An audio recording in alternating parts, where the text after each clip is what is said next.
Bonjour les amis. Alors je vais vous parler aujourd'hui une nouvelle fois de plan de maison et en particulier je vais vous expliquer pourquoi à mon sens il est absolument impératif de positionner l'ensemble du mobilier et de l'électroménager de la maison, à l'intérieur de la maison donc, pour concevoir le plan électrique de la maison. Si on ne fait pas ça, on risque d'avoir des problèmes absolument impossibles à résoudre après coup. Alors vous savez, pour ceux qui me suivent, que je construis une maison par moi-même. Donc vous avez ici on voit la maison, la représentation 3D du plan de la maison à l'intérieur du programme SketchUp, puisque j'ai utilisé ce programme pour modéliser en fait, pour faire les plans de la maison et pour obtenir mon permis de construire.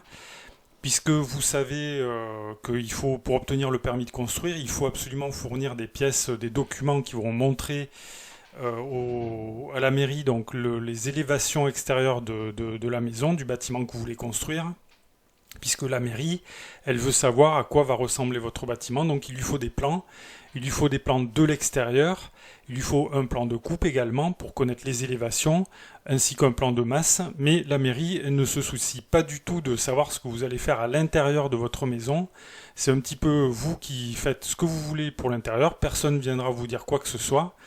Et donc moi, dans un premier temps, j'ai utilisé SketchUp pour faire mes plans de maison, pour obtenir mon permis.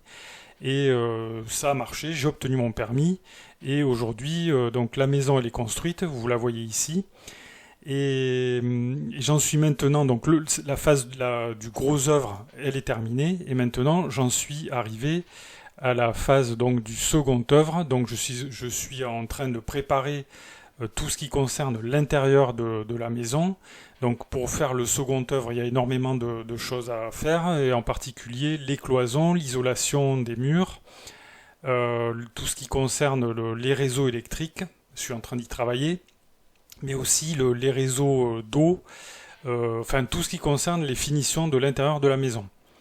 Alors au départ, pour faire ce travail, j'ai également utilisé SketchUp, le même programme que j'ai utilisé donc pour faire les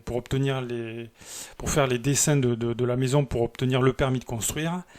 Et j'ai dessiné, donc j'ai représenté l'ensemble des cloisons intérieures de la maison. Donc on peut le voir ici en 3D là. Et ça m'a servi en particulier à calculer pour les plaques de plâtre en fait, pour faire mon cloisonnement intérieur, mais aussi pour voir la répartition exacte des différentes pièces, les surfaces. Ceci dit, le logiciel SketchUp, il est pas mal, il permet de faire énormément de choses. On peut faire des représentations 3D, 2D, enfin un petit peu tout ce qu'on veut, de la modélisation, mais il me semble pas très intuitif pour tout ce qui concerne la mise en place du mobilier à l'intérieur de la maison, dont j'ai besoin moi pour faire mon réseau électrique, puisque c'est très important de savoir où on va mettre les différents éléments pour savoir où on met ses prises, etc. Si on ne sait pas où on va mettre son électroménager, évidemment on ne peut pas faire le plan électrique de la maison. Alors donc j'ai choisi de m'écarter un peu de SketchUp, et donc j'ai choisi d'utiliser un programme qui se trouve gratuitement en ligne, qui est Cozy Casa ou Casaplan si vous préférez. Et ce programme, donc j'ai reporté tous les détails de ma maison, comme vous pouvez voir ici, sur Cozy Casa, là, qu'on appelle aussi Casaplan. Et à partir de là, j'ai rajouté tout le mobilier. Et c'est là qu'apparaissent différents problèmes en fait qui vont se poser par rapport à l'organisation de l'intérieur de la maison. Alors en particulier, il y a différents problèmes qui se posent. C'est pour ça d'ailleurs que je vous encourage de finaliser la totalité de vos plans de maison dès le départ en fait, avant même d'avoir fait votre permis de construire. Le mieux c'est de finaliser, de faire la totalité de l'étude des plans de la maison. Comme ça vous n'avez pas de surprise au moment où il faut installer les cloisons intérieures. Alors le genre de problème que je peux rencontrer, c'est ici, vous voyez que j'ai prévu sur la partie donc sur la partie nord de la maison, j'ai prévu dans l'entrée ici de mettre un grand placard, donc avec un mur qui est assez long, qui fait environ 2,60 m là, je crois, à peu près. Et du coup, ma cuisine, en réalité, ça réduit la taille de la cuisine à 6,5 mètres carrés, ce qui n'est pas très grand. Et du coup, ma cuisine, comme j'ai mis une fenêtre ici, vous voyez une fenêtre à double battant là, au lieu de mettre une fenêtre coulissante, si vous voulez, j'ai mis une fenêtre à double battant et par conséquent, on peut rien mettre dessous en réalité, ou je pourrais mettre peut-être une tablette. Mais comme les battants vont s'ouvrir, quoi, c'est pas optimal, on va dire.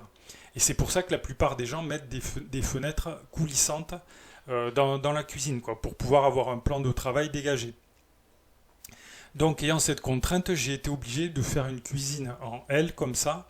Mais c'est une cuisine. Donc, vous voyez ici, j'ai mis le frigo. Ici, j'ai placé une colonne avec le four en hauteur et un four micro-ondes. Ici, la plaque de cuisson. Là, il y a du plan de travail, mais il n'y en a pas beaucoup. Et ici, il y a l'évier.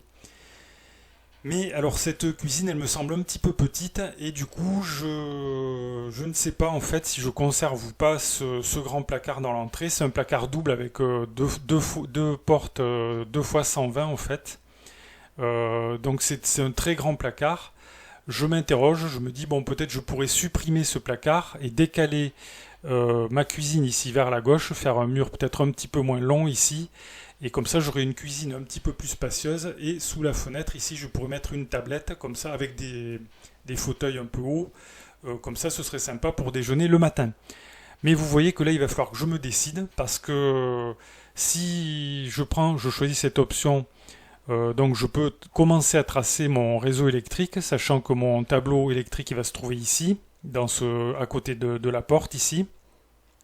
Mais il faut avoir une vision définitive en fait de ce qu'on va faire, quoi. On peut pas, pour avoir le tableau électrique, il faut savoir qu'ici on aura telle prise, l'éclairage de la cuisine, etc. Comment on le positionne, et donc il faut pas dire au dernier moment je change ma cloison une fois que le réseau électrique est fait. D'autant que la constitution du réseau électrique à l'intérieur de la maison, elle détermine la quantité de matériel que vous allez acheter, en particulier les gaines préfilées, voilà. Donc, alors,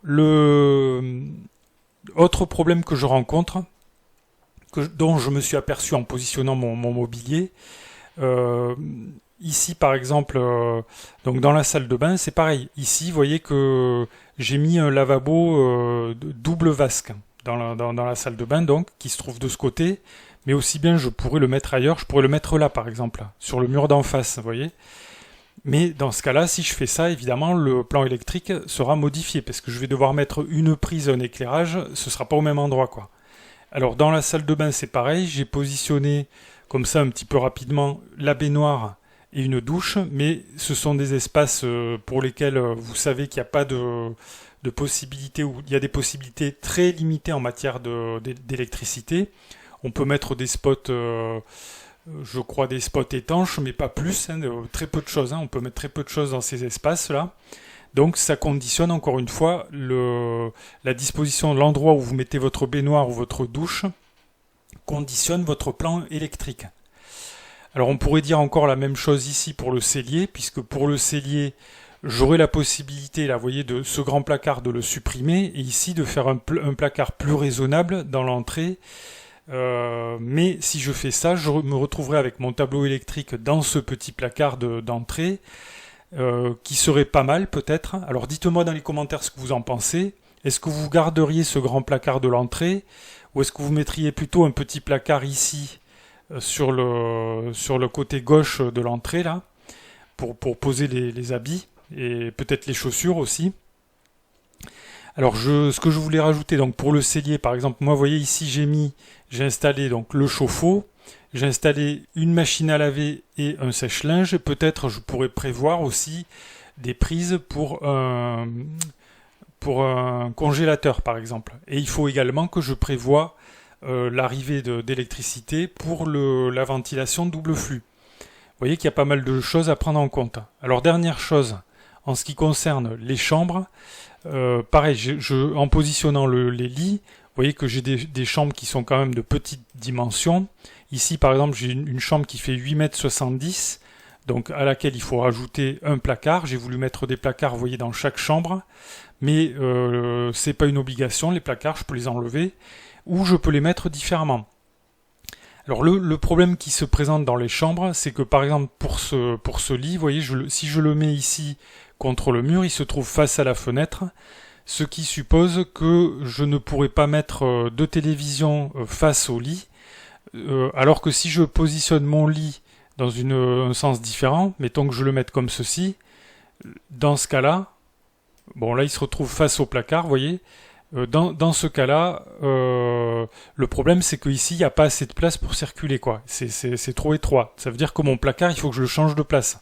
Peut-être il vaudrait mieux que je mette mon placard ici contre la porte, et je pourrais ainsi mettre une prise RJ45 avec éventuellement la possibilité de mettre une télévision ou même peut-être un petit bureau ici, ce que je ne pourrais pas faire si je mets mon lit dans la position initiale. Vous voyez, voilà. Donc c'est pour ça que alors là c'est pareil, vous voyez, dans la chambre parentale, qui est un tout petit peu plus grande que les autres pièces, c'est pareil, si je mets mon placard ici et mon lit de ce côté, je ne peux pas prévoir ici une prise télé, ce qui est dommage puisque je sais qu'il y a beaucoup de personnes qui apprécient de regarder la télé depuis leur lit. Et donc ça veut dire que là encore mon placard, peut-être il n'est pas au bon endroit, peut-être il faut y réfléchir différemment. Voilà les amis ce que je pouvais vous dire aujourd'hui. Donc vous voyez qu'en fait le positionnement des meubles à l'intérieur de la maison, il est très important parce qu'il va conditionner l'endroit où vous allez installer tout votre réseau électrique. Et donc je vous recommande en fait de bien étudier le plan de l'intérieur de votre maison, pas seulement pour la circulation et pour le côté pratique et esthétique de la maison, mais aussi pour faire un plan électrique qui soit tout à fait fonctionnel et qui vous permette d'avoir une maison qui réponde bien aux différents besoins des occupants. Donc voilà les amis, moi ce que je vous encourage à faire, c'est Cozy Casa, c'est pas mal du tout, il est facile à utiliser, j'en ai parlé dans une vidéo précédente, je vous encourage à vous entraîner à faire vos plans, même si c'est pour une rénovation, c'est très très bien. À faire vos plans, vous pouvez avoir une représentation 3D du plan, pas seulement 2D, vous voyez. Donc ça permet de bien se représenter la maison et de réussir ses plans, quoi, de réussir ses plans et en particulier de réussir les plans de son réseau électrique. Voilà les amis ce que je pouvais vous dire aujourd'hui. Donc si vous avez des questions, des remarques ou des commentaires, vous pouvez les faire dans le fil de discussion sous la vidéo. Abonnez-vous à la chaîne si vous ne l'avez pas encore fait, comme ça vous recevrez gratuitement des actualités sur l'évolution de la construction de ma maison. Ça pourra toujours vous servir. Vous pouvez également cliquer sur le pouce j'aime sous la vidéo si la vidéo vous a intéressé. Je vous remercie pour votre attention et je vous dis à bientôt pour de nouvelles vidéos.